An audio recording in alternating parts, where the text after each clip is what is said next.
Fala galera que já é inscrita no Pautas e Táticas, ou você que vai se inscrever assim que o vídeo acabar. Um dia diferente, né, para nossa caixinha de perguntas, mas para a gente não ficar sem, já que a gente teve um buraco ali no meio da semana, por razões aqui de problemas de internet, vamos colocar então o canal em dia, colocando um vídeo, um dia não convencional, é no domingo, normalmente não tem vídeo, mas eu não poderia deixar de fazer a caixinha para vocês aqui.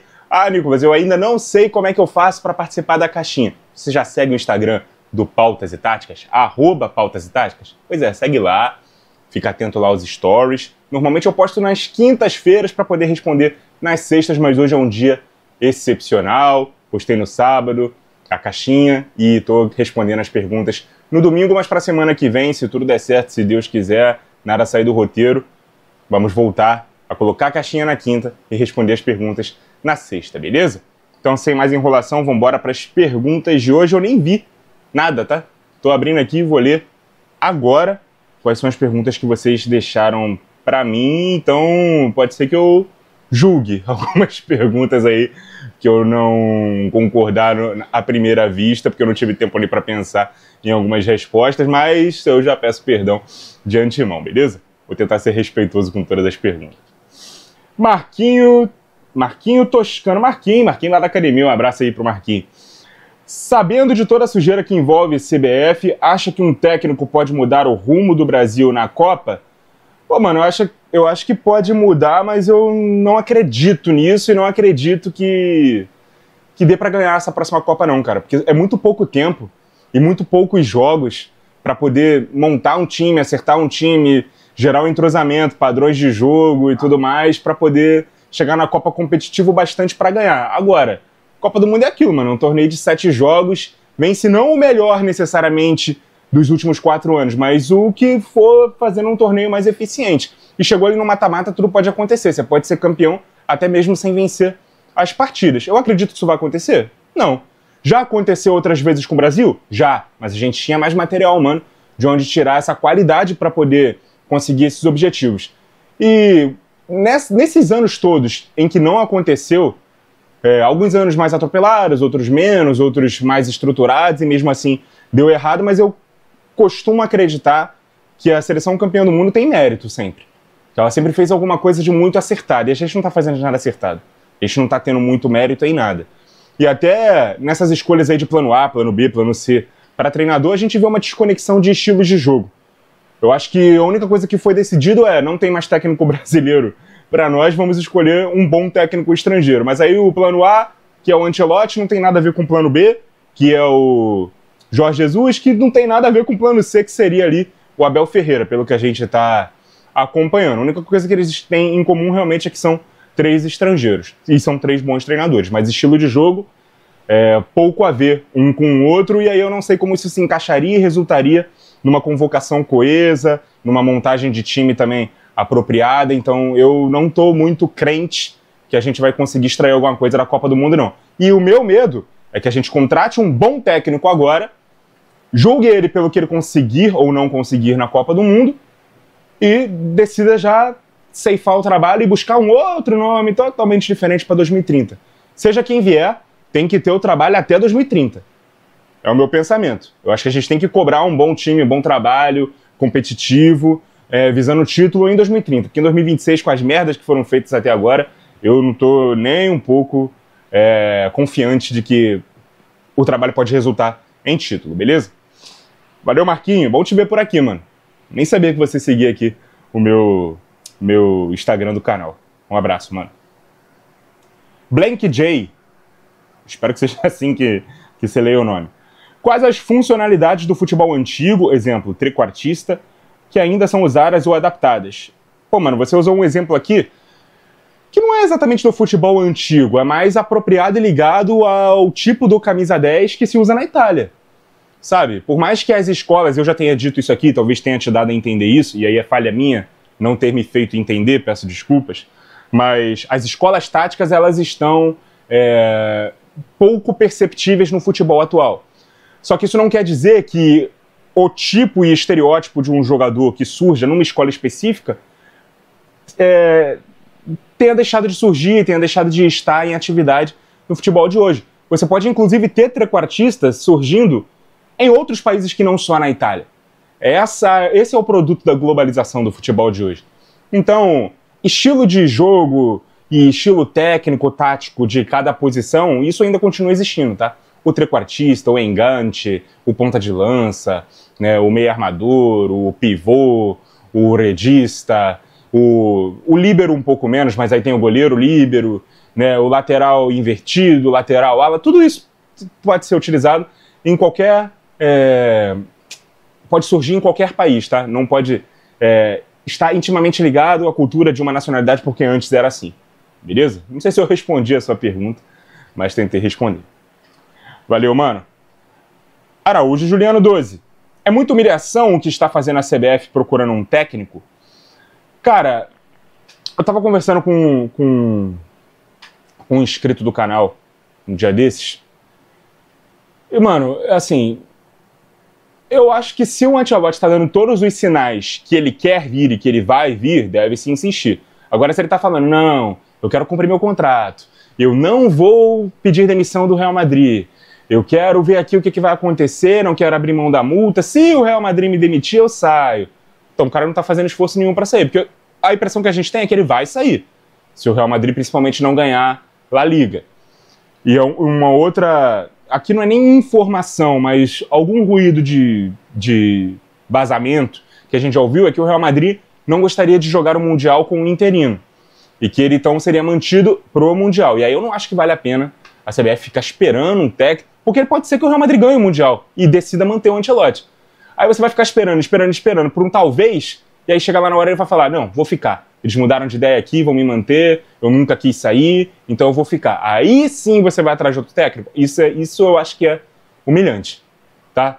Agora, você simplesmente preferir o Ancelotti e dedicar esforços para poder tê-lo, isso por si só não é humilhação, não. Mas tem que ver o que você ouve do outro lado.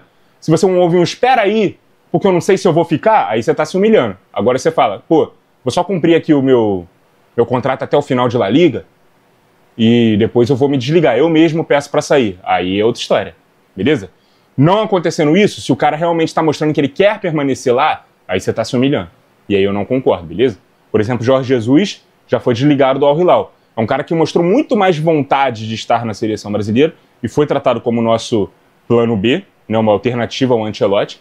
Eu acho que já deveria ter se desistido do Ancelotti e ir para cima do Jorge Jesus, dentro desse cenário aí que está se desenhando.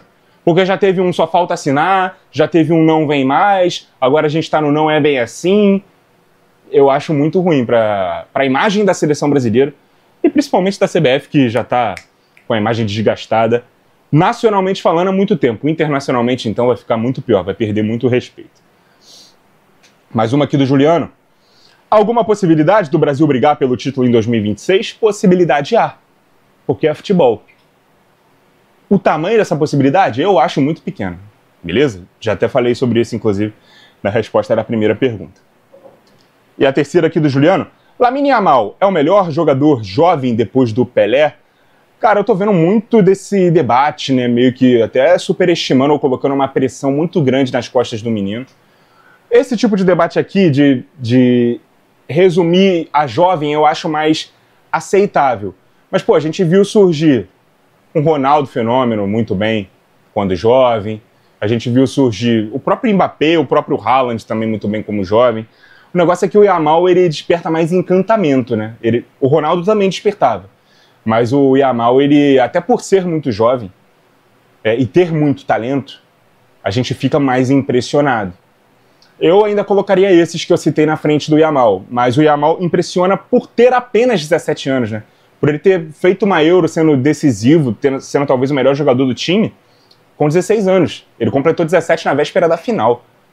Então, assim, ele impressiona muito por ser muito jovem. Ser muito talentoso, muito jovem. Beleza? Eu vi aqui por alto aqui que tem mais alguma pergunta sobre o Yamal, eu continuo as minhas impressões sobre ele quando chegar a hora, beleza? Valeu, Juliano. Felipe Gabriel. Estevão como meia tem mais capacidade de decisão? Cara, eu não sei se ele tem mais capacidade de decisão, mas ele fica mais preservado, né, de funções defensivas, não fica tão preso ao lado do campo como ele fica na ponta. Eu ainda acho que vale a pena jogar com ele na ponta, mas no Palmeiras, nesses últimos jogos, tem se preferido ele um pouco mais próximo do gol. Eu acho válido a tentativa. né? Para ele ter ali os 360 graus de campo para poder correr, não ficar limitado ali a um dos 90 graus ali pela linha lateral. Não ficar sempre, né, um canhoto jogando pela direita, vai sempre cortar para dentro para tentar finalização e vai ter que correr atrás do lateral adversário. Eu acho ruim para ele. Mas eu acho que ele tem a estirpe e as características de um ponta, realmente. Por mais que ele tenha sido formado como um 10. Mas pela importância dele no atual elenco do Palmeiras, jogar ele ali mais centralizado para que, no momento sem bola, ele fique mais próximo do centroavante, não precise cumprir papéis táticos e defensivos muito desgastantes, eu acho que faz sentido sim, beleza? Mais uma do Felipe. Sua opinião sobre Dudu, Palmeiras e Cruzeiro. Mano, o Dudu saiu pela porta dos fundos do Palmeiras, mas eu acho que ele não deixa de ser um ídolo do clube. Talvez ele deixou de ser ídolo da torcida. Acho que a importância dele pro clube ninguém tira, né, dos títulos que ele participou, de ter sido o principal jogador de vários deles, mas o torcedor que olhava ele com carinho e tal, pela forma como ele saiu, foi bem ruim. Aí agora parece que ele tá de saída, ou já saiu, sei lá, do Cruzeiro, né? Teve ali um vídeo ali polêmico, né, do Pedrinho, ele perguntado pela torcida, o Dudu vai sair, e ele fez assim, um gesto assim com a mão, dando a entender que ele iria sair. Eu não vi o desenrolar dessa história durante a semana, mas eu tô vendo ele sendo especulado no Atlético Mineiro, por exemplo. Acho que seria bem ruim, né? Um cara que voltou pro, não sei se é o clube de coração dele, mas é o clube formador dele, né? Na categoria de base. Porque deu mais tempo de contrato e tal, e menos de um ano de contrato ele faz ali esse biquinho porque quer jogar, não quer ficar no banco, mas também achei exagerada a repercussão sobre o que ele falou exatamente. Ele deu uma opinião, né, sobre o desempenho dele, que ele não merecia banco, e beleza, pra mim não foi nada muito exagerado não, mas a diretoria olha com maus olhos, o treinador olha com maus olhos, não quer ficar no banco, não vai ser nem relacionado, isso aí é ruim para a continuidade do jogador no grupo. Agora, tratar isso como nossa, desrespeitou a entidade, eu não acho que seja o caso. Eu acho que dá para contornar essa situação aí, sei lá, talvez, nem sei se cabe, mas talvez até dar uma multa no salário dele, porque você desrespeitou a opinião do treinador e tal, você expôs o clube na imprensa, não sei o quê. Não sei se cabe, repetindo, mas se for cabível, acho que isso aí já resolveria o problema, colocar ele para treinar afastado uns tempos, depois reintegrar, eu acho que seria suficiente. Agora, mandar embora o cara porque ele quer jogar, porque ele tá mostrando que tá inconformado no banco, eu quero jogadores assim no meu time. Quero jogadores que estejam inconformados com a reserva. Que não estejam, tem jogadores melhores do que eu, né? Eles vão jogar e eu vou ficar aqui de opção. Pô, eu não quero esse cara não tem ambição. Então o Dudu, com a idade avançada que ele tem, com histórico até de lesão que ele teve recentemente, ele tá com esse sangue no olho que ele quer continuar jogando, eu acho isso ótimo pro meu time. Beleza? Eu não trataria como esse problema gigante como o Cruzeiro tem tratado, não. Aqui a terceira do Felipe Gabriel. O que falta no Atlético Mineiro para engrenar? Cara, eu não tô acompanhando tanto assim os jogos do Atlético, né? Mas me irrita muito o fato de que o time só ganhou um jogo no campeonato e foi contra o meu time. Sacanagem. Foi um jogo assim que o Botafogo fez um primeiro tempo muito bom. E como tem sido de praxe aí nesse Brasileirão, quando faz o primeiro tempo bom e não consegue converter em gol, no segundo tempo acaba sofrendo gol e parando de jogar. E foi o que aconteceu. E aí teve a expulsão e tudo mais, enfim. Mas sobre o Atlético especificamente, cara, eu acho que ele vai conseguir engrenar. O problema é que aqui no Brasil a gente não dá tempo para técnico sair de má fase. Então, se continuar assim por muito tempo, ou por um tempo considerável, daqui a pouco o Cuca vai sair também. E aí quem vai ser o próximo técnico e tal, isso aí é muito ruim, cara. Mas eu acho que o Atlético tem um bom elenco, um bom potencial, tem alguns jogadores lesionados que vão voltar e vão incrementar esse time, vai ter uma janela no meio do ano que pode fazer a equipe ficar ainda melhor. Eu acho que dá tempo ao tempo, cara, que o Atlético não vai brigar para não cair, pelo menos acredito eu. Beleza? Valeu, Felipe. Beber uma aguinha aqui rapidinho, galera.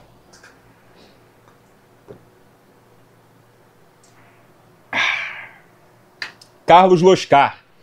Aí, mais uma pergunta sobre o Yamal. O quão bom é o Yamal? Eu acho que o Yamal, ele assusta muito pelo enorme talento que ele tem com a pouca idade, sabe? E aí leva muita gente a falar, nossa, é o novo Pelé, é o novo Garrincha, é o novo Messi, é o novo... Eu falei que ele me lembra muito o Neymar. Eu acho que ele faz coisas com 17 anos que o Neymar fazia com 22, 23, 24. E eu acho que se fosse ele fazendo exatamente isso com os 24 anos, com 28 anos, sei lá, não estaria esse barulho todo. Porque a gente acha que quanto mais cedo o cara explode e mostra um nível tão alto quanto ele mostra, ele vai continuar evoluindo, até chegar num nível, sabe, super alto. E às vezes não. Às vezes o cara começou a mostrar um nível muito alto, muito cedo, e aquele ali já é o auge dele.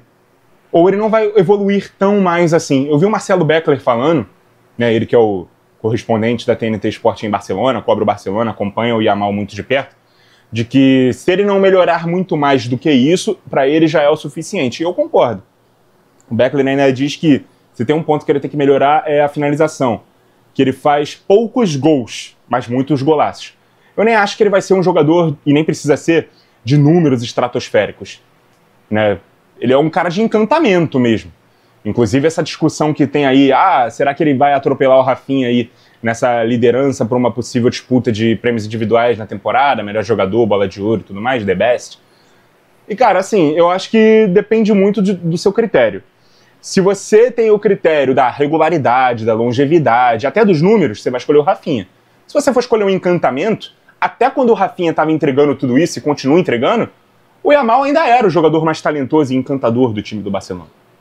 Então eu não acho injusto você considerar o Yamal, caso o Barcelona, por exemplo, ganhe uma tríplice ou ganhe pelo menos a Champions. Nessa temporada você considerar o Yamal favorito, né, para os prêmios individuais de melhor jogador da temporada. Eu não acho um absurdo, não. Talvez seja um pouco injusto com a regularidade do Rafinha. Mas, repetindo, o Rafinha nunca foi o jogador mais talentoso do Barcelona como é o Yamal.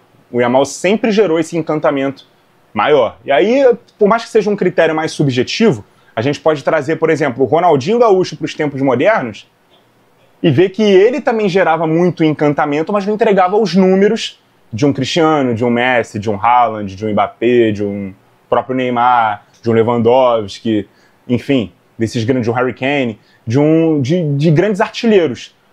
E hoje a gente superestima muito esse tipo de critério, né, do número bruto, participação em gol, assistências, enfim, artilharia, né, para poder dizer que um cara é melhor do que o outro. E o Yamal, eu acho que ele nunca vai ser esse cara que vai entregar muitos números, mas vai ser por um bom tempo um cara que vai te entregar muito encantamento, dribles, jogadas, e aí, para quem vê o jogo, isso é o fundamental. Mas você aí tem que ver o jogo, não tem que ver só o número, beleza? Então eu acho que o Yamal é muito bom, eu acho muito precoce e muito desnecessário a gente colocar essa pressão nele para ele ser um dos melhores da história. Eu acho que ele vai ser o melhor por muito tempo, né, dessas próximas gerações que vão vir. Mas assim, se ele continuar repetindo o que faz com 28 anos, ele vai ser um jogador de um bom nível, mas não vai ser um dos melhores da história. Eu acho que a gente não precisa depositar essa pressão em cima dele, beleza? Valeu, Carlos, pela pergunta. Renato Adorno.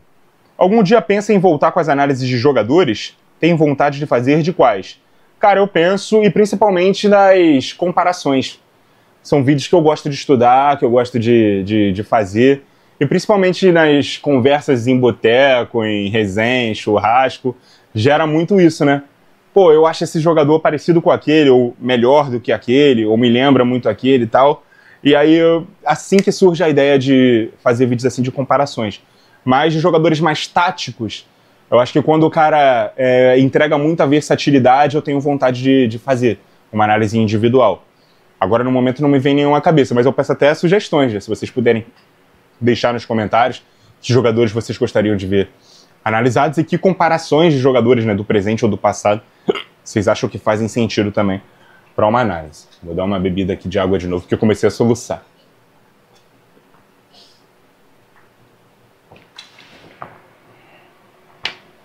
Valeu, Renato. André, o que acha sobre essa história do Neymar barrando o JJ de assumir a seleção? Primeiro, eu não acho que seja verdade. Segundo, se for verdade, é um absurdo.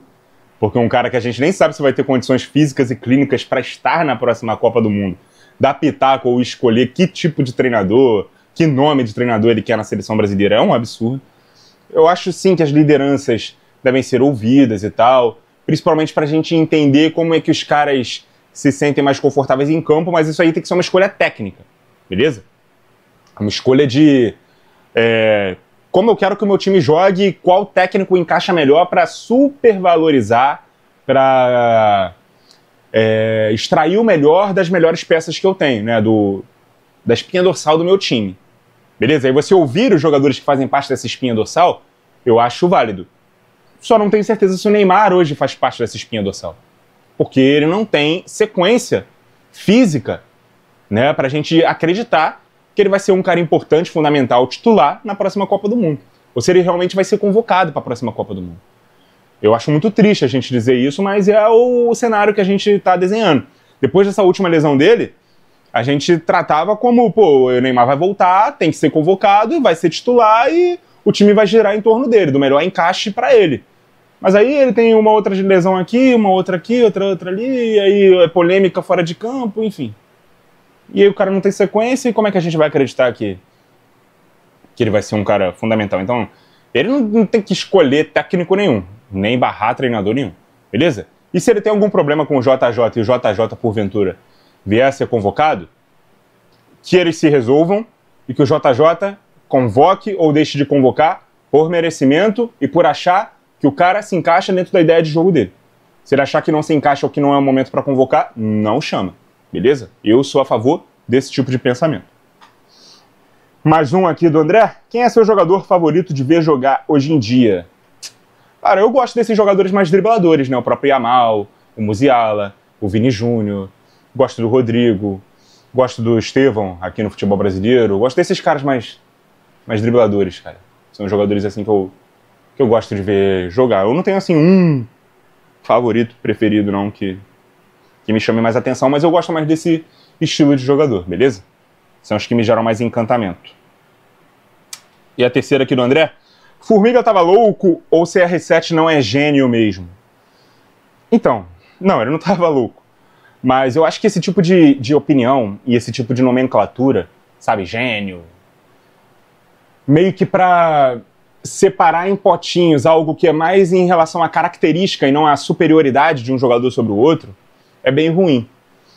Porque, pra mim, o adjetivo máximo do futebol é o craque. Eu não uso ele pra definir qualquer jogador. Eu não vou falar, por exemplo, que o Estevão é craque se eu vou chamar o Messi de craque. Eu não uso o mesmo adjetivo pros dois. Eu não vou chamar o Luiz Henrique, que jogou no Botafogo, ou o Almada, de craque se eu uso a palavra craque pra falar do Pelé. Entendeu? Então eu tenho muito cuidado pra falar a palavra craque. Mas o que o Formiga quis dizer aqui? Justamente a questão do encantamento. Talvez o Cristiano Ronaldo não seja um jogador encantador. Seja um cara muito objetivo, um cara de números impressionantes, seja um grande finalizador, um atacante completo, mas não é um cara que, uau, eu quero ver o Cristiano Ronaldo jogar porque ele me encanta ver jogando. Ele tira soluções, por exemplo, que o Messi tira. E até em um certo momento da carreira essa discussão ela era invertida, né? A gente falava muito que o Cristiano Ronaldo era um cara driblador e o Messi um cara objetivo, e aí se inverteu. Virou o Cristiano esse cara objetivo e o Messi um cara mais encantador, driblador, que tira a coelho da cartola o tempo todo. Então, eu não gosto desse tipo de nomenclatura. Eu entendi o que o Formiga quis dizer, mas eu não concordo. Para mim, o Cristiano é um craque, assim como o Messi também é um craque, assim como o Neymar é um craque, o Ronaldinho Gaúcho. E são poucos os que a gente pode usar essa alcunha. Aí quando começa gênio, lenda, Deus do futebol, aí eu não gosto, tá? Eu não gosto. Pra poder falar que um cara tá numa prateleira, e o outro tá em outra, e o outro tá em outra, e aí o craque vai ficando pra baixo, sabe? Eu acho que o craque é o máximo que dá pra gente falar. Valeu, André. Inclusive a palavra craque ela é usada pra qualquer jogador que tenha ali um refino, de um domínio, de um drible. Eu não acho que seja isso. Pra mim o craque é o cara que é mais... Enfim, que tecnicamente e que tem uma carreira também que alcançou um tamanho muito superlativo em relação à maioria dos demais. Para mim, o craque é isso. Já fiz vídeo, inclusive, sobre isso aqui no canal. Obrigado, André, pelas perguntas. João Destro. Se a Inter ganhar Champions e Série A esse ano, pode ser considerada maior que a Juventus? Eu acho que não, cara. Pô, a Juventus tem mais que o dobro de títulos italianos que a Inter. A Juventus tem estádio próprio, a Juventus tem ídolos nacionais e mundiais muito maiores, a Juventus tem mais torcida. Eu acho que a Inter não é maior nem que o Milan. E eu tenho dúvida, sabe, entre quem é maior, Milan ou Juventus. Acho que dentro da Itália, a Juventus tem feitos maiores do que o Milan. E fora da Itália, o Milan tem feitos maiores que a Juventus. Então, você ter opinião pendendo para um ou para o outro, eu acho válida. Mas a Inter é claramente a terceira aqui na ordem de grandeza, beleza? Ah, mas a Inter tem 3 Champions. Se conquistar a quarta, a Juventus só tem 2. Pô, pra mim, a grandeza de um clube é mais do que só títulos, beleza? Mais uma aqui do João Destro. Qual carreira você escolheria? 2 Libertas, 3 brasileiros e ídolo eterno do fogão? Ou 3 Champions, 3 bolas de ouro, ídolo de algum gigante europeu e reconhecimento global? Pô, mano, você colocou o meu time do coração na história, então eu vou escolher o meu time, sabe? Porque, pô, isso significa que meu time ganhou mais títulos, né? Pô, 2 Libertadores. Eu, como jogador, ganhar 2 Libertadores e 3 brasileiros pelo meu time. Claro que eu quero isso. Em relação a tudo. Seria a minha carreira dos meus sonhos. Mas se essa pergunta fosse por algum outro time brasileiro, sei lá, paulista, mineiro, gaúcho, nordestino, enfim, qualquer outro, ou essa carreira aqui muito vitoriosa na Europa, eu escolheria a Europa. Mas como você colocou o meu time na história, eu quero ter essa carreira pica no meu time. É a minha preferência. Beleza? E a terceira aqui do João. Considerando o quão craque ele foi, se Zico tivesse ganho Copa, estaria em que patamar de grandeza? Cara, eu acho que o Zico ele já é muito grande mesmo sem Copa. Mas na seleção brasileira ele seria mais lembrado. Por exemplo, a gente fala que o Rivaldo é o melhor camisa 10 brasileiro em Copas do Mundo. Eu concordo com essa tese. Se o Zico tivesse ganho uma Copa, eu acho que seria o Zico. Eu acho que o Zico ele só não é maior do que o Rivaldo porque ele não tem a Copa dentro da seleção. Beleza? Agora, num geral na carreira, o Zico surgiu como o melhor jogador brasileiro pós-Pelé. Aí ele não ganhou a Copa, o Ronaldo ganhou essa alcunha de melhor brasileiro pós-Pelé. E o Zico ele ficou um pouco esquecido. Mas, pô, quem viu o Zico jogar, e eu não vi, trata o Zico como o melhor jogador que viu, seja rubro-negro ou não. Talvez um pouco menos aqui no Rio de Janeiro entre os rivais. Mas o Zico ele consegue ser um cara que... ele tem o respeito dos rivais também. Eu nunca vi ninguém que não gostar do Zico como pessoa. E é muito impressionante isso, porque é o cara que só jogou no Flamengo, que é um clube que, para quem não é rubro-negro, é muito antipático para os rivais. E o maior ídolo desse clube, o símbolo máximo como jogador desse clube, é um cara super simpático, inclusive as torcidas rivais. É uma antítese muito interessante de se analisar. Mas isso mostra a grandeza do Zico, cara. E a postura de ídolo que ele tem. O respeito que ele sempre teve com todo mundo e como ele foi grandioso também com a seleção, embora não tenha ganhado a Copa.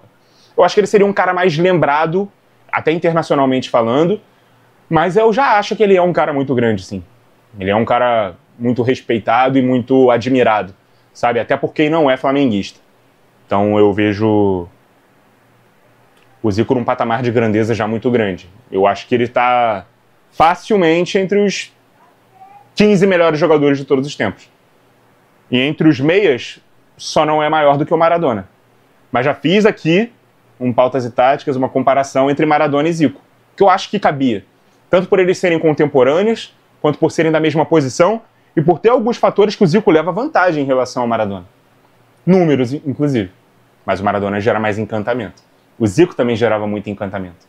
Mas o Maradona acho que tem uma visão internacional, acho não, tenho certeza, muito maior do que a do Zico. Se o Zico tivesse ganho uma Copa, talvez esse debate seria maior. E aí o debate e a polêmica maior seria a disputa maior entre Maradona e Zico, não entre Maradona e Pelé. Que eu já acho bem desproporcional, mas válida que exista, porque quem não viu Pelé e viu Maradona ou trata como o maior de todos os tempos, beleza? Valeu, João, pela pergunta. Aguinha para hidratar.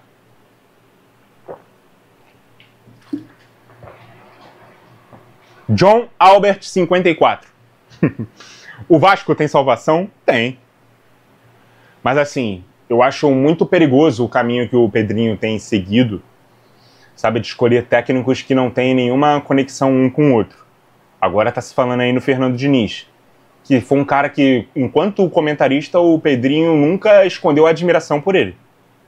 Sempre elogiou muito o Diniz, sempre mostrou que aquele era o ideal de trabalho, mas ele sempre também mostrou a opinião dele de que treinador tem que ter sequência.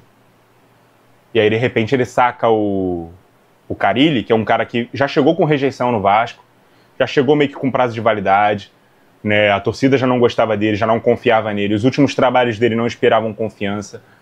E, cara, o Carille, pra mim, entregou de desempenho o que todo mundo esperava. De resultado, o que dava pra entregar. A gota que fez o copo transbordar foi o Vasco perder pro Cruzeiro em Belo Horizonte. Será que tá justo? Pra mim, não. Mas eu não sou vascaíno, beleza? Então eu tô com o olhar de fora. Assim como o Pedrinho, por mais que ele seja vascaíno e ídolo do Vasco, tinha o olhar de fora enquanto comentarista, agora ele tá muito mais inserido dentro do processo como presidente, beleza? Mas aí, é difícil ele não ter o potencial financeiro para poder reforçar o Vasco com as peças que ele melhor pode e ter que contratar o técnico que é possível pagar. É muito complicado isso. Isso vai fazer o Vasco sofrer nessa temporada e por mais algumas. Mas eu ainda acredito que o Vasco não vai brigar para não cair esse ano, tá? O Vasco vai ficar ali do meio da tabela para cima, não muito acima. Vai brigar ali por vaga na Libertadores. Dá para o Vasco ficar entre quinto e 15º da tabela.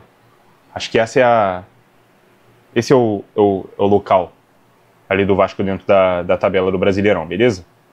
E as Copas, tudo pode acontecer nas Copas, né? Não sei se você é vascaíno, John, mas... enfim, minha mãe é vascaína, minha avó é vascaína, eu tenho muitos amigos vascaínos, então... Tenho até um carinho pelo Vasco, então eu tenho uma visão tanto dos torcedores que me cercam, quanto do jornalista quando eu dou essa opinião, beleza? Valeu, John. Avante Tucumã FC. 4-4-2 quadrado e 4-4-2 losango. Por que sumiu aqui do futebol brasileiro? O que pensa? Cara, porque são dois sistemas que exigem muito, principalmente dois laterais. Que era uma época onde você jogava sem pontas, né? Você jogava com dois atacantes ali, e os laterais eles tinham que fazer esse vai e volta o tempo todo, em times mais espaçados, menos compactos. Dava tempo para o lateral ir de uma linha de fundo a outra, porque não tinha um ponta nas costas dele, né? E era o próprio lateral que tinha que marcar o lateral.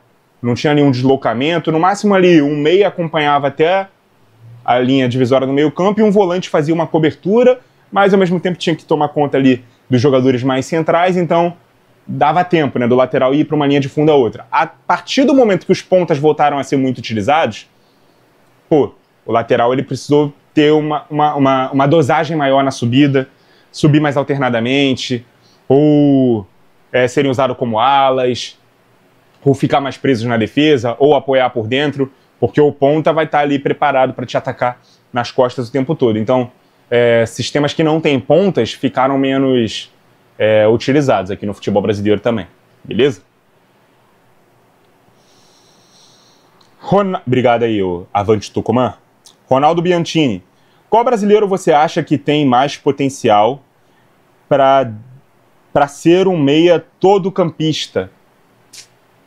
Gerson. Bruno Guimarães também. Esses dois principalmente. O Andrei Santos lá do Strasbourg, ex-Vasco, tem contrato com o Chelsea, está emprestado, né? É um cara que pode jogar de primeiro, de segundo homem, mas tem que pular para um time maior, né? Para ter mais relevância e voltar por radar da seleção brasileira. Mas são caras ali que têm essa característica, né? De jogar em várias posições do campo. Beleza? Várias posições do meio campo, principalmente. Mas eu ficaria principalmente com o Gerson, que pode jogar aberto, inclusive, né?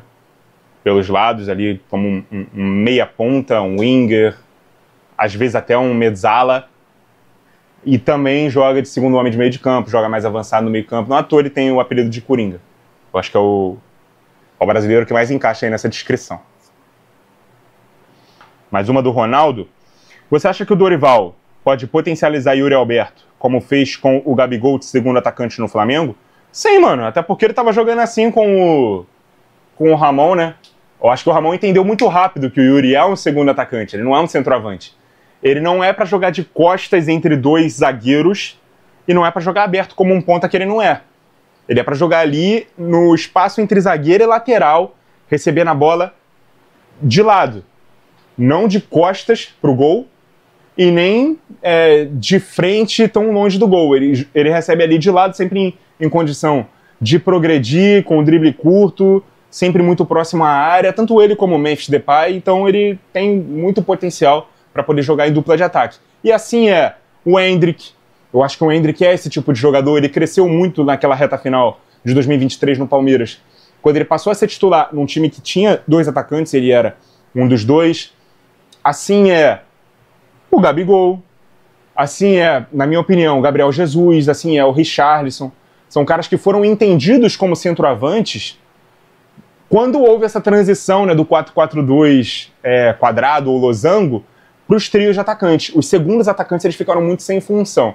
Então, se ele não fosse aquele jogador mais cerebral e passador para jogar, às vezes até como meia, que ainda era prolífera a produção do meia aqui no futebol brasileiro, ou ele era deslocado para a ponta, sendo obrigado a correr e ficar longe do gol, ou como centroavante. A gente ficou sem muitos centroavantes ali tão bons tecnicamente, e um monte de segundo atacante improvisado como centroavante.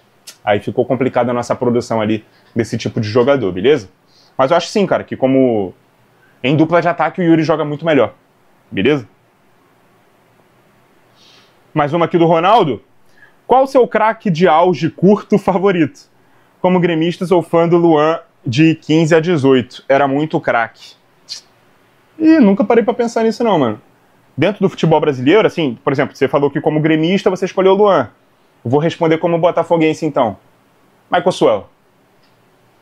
Ele teve um auge curto, mas assim, eu gostava muito dele, cara. Entre os que eu vi jogar, pô, ali no começo, ali no primeiro semestre de 2009, pô, a gente achava que ele ia ser um cracaço, pô. Aí ele foi vendido pro futebol alemão, foi trazido de volta em 2010, assim, com status de craque, camisa 7 e tal, aí teve uma lesão grave. Quando voltou jogando muito bem, jogou bem ali em 2011, 2012, só que ele não virou, né, o que a gente esperava na carreira. Mas, pô, era um cara muito habilidoso, driblador, tinha visão de jogo, tinha faro de gol. Eu gostava muito. Então, como botafoguense, eu vou responder Michael Suel, beleza?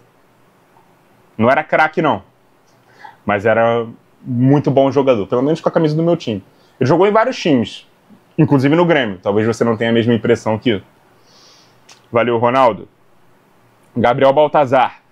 Acha que os jogadores deveriam estudar mais sobre tática e serem mais independentes dos técnicos? Cara, eu acho que eles estudam, né? Não estudam, mas eles são muito instruídos, né? Pelos treinadores todo dia. Eles têm orientação todo dia.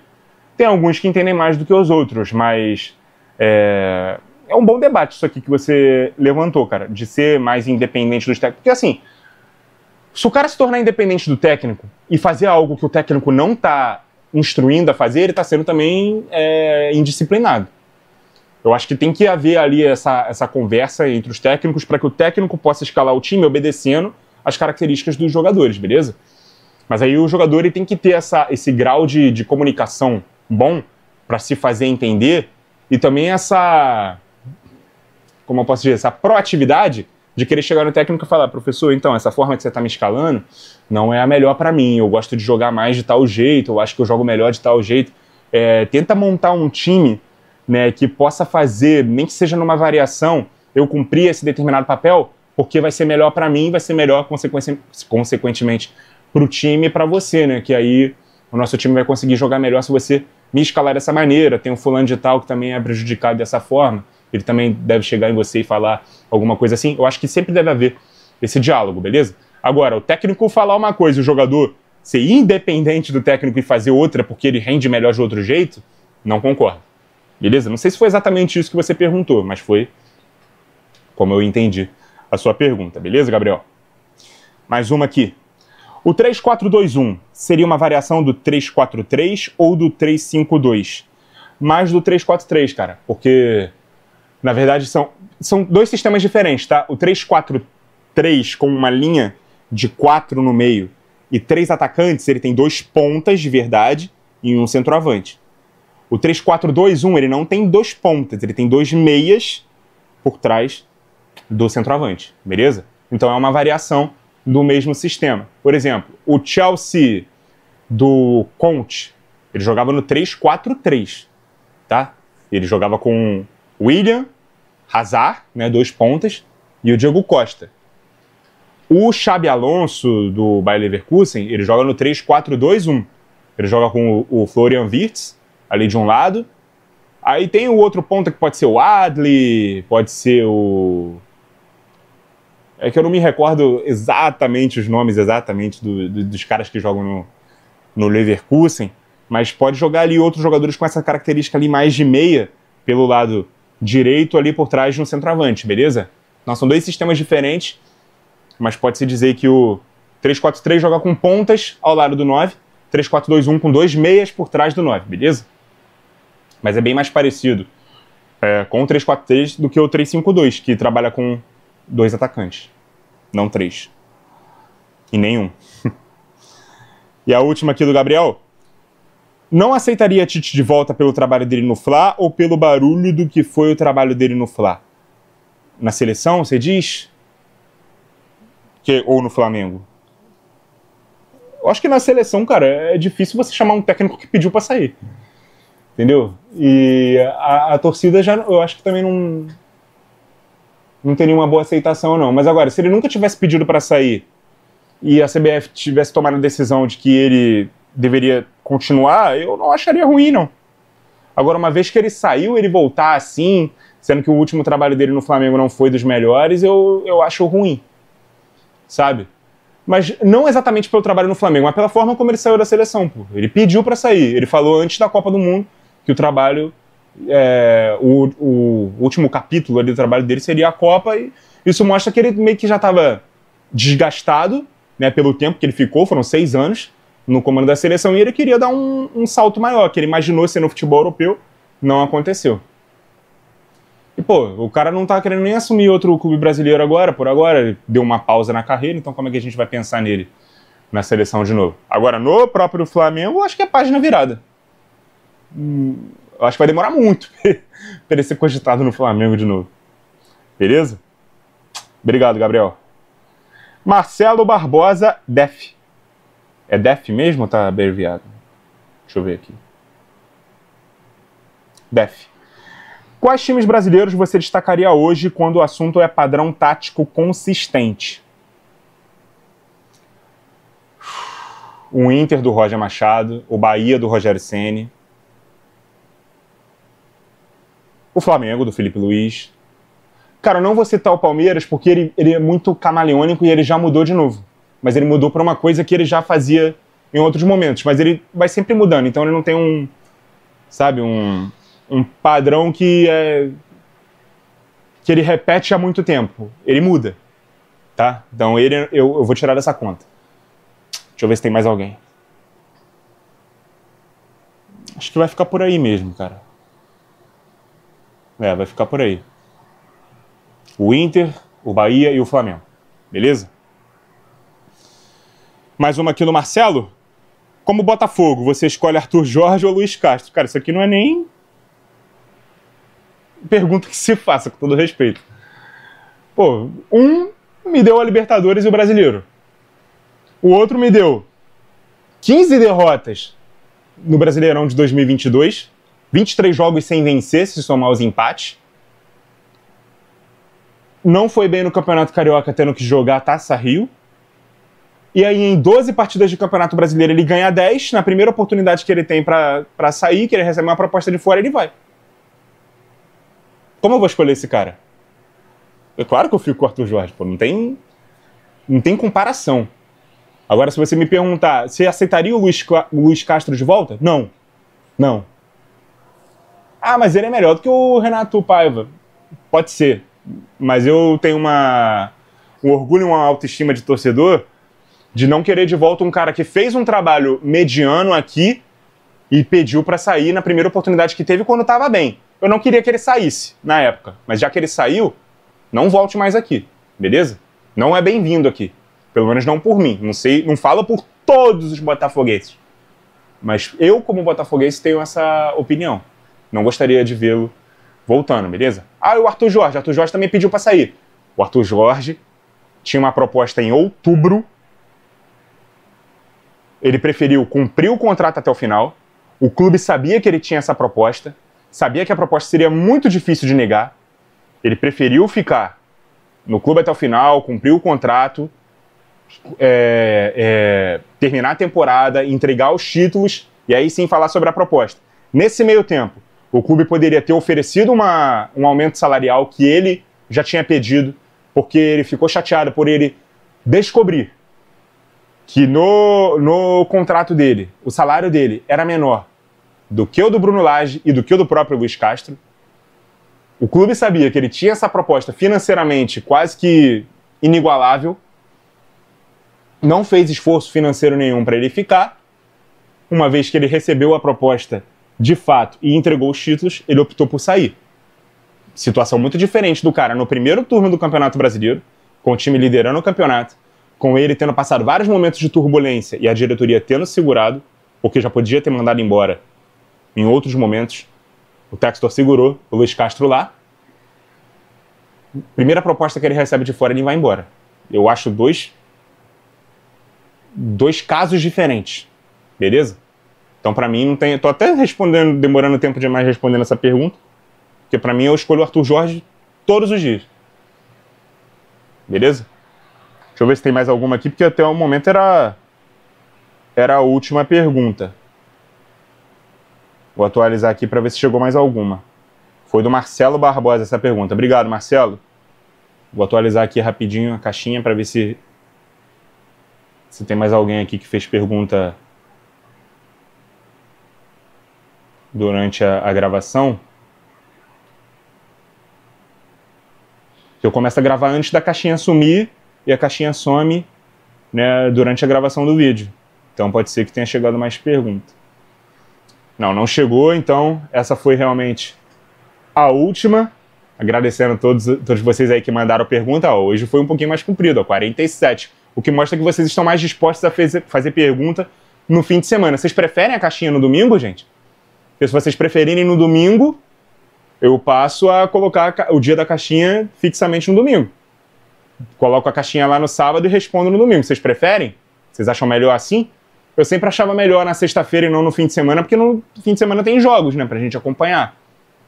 Mas pela quantidade de pergunta, né, que foi mandada e fez o vídeo até ficar maior, isso me gera dúvida. Você deixa aí nos comentários também, se você quer que a caixinha seja mantida de quinta para sexta ou prefere de sábado para domingo, beleza?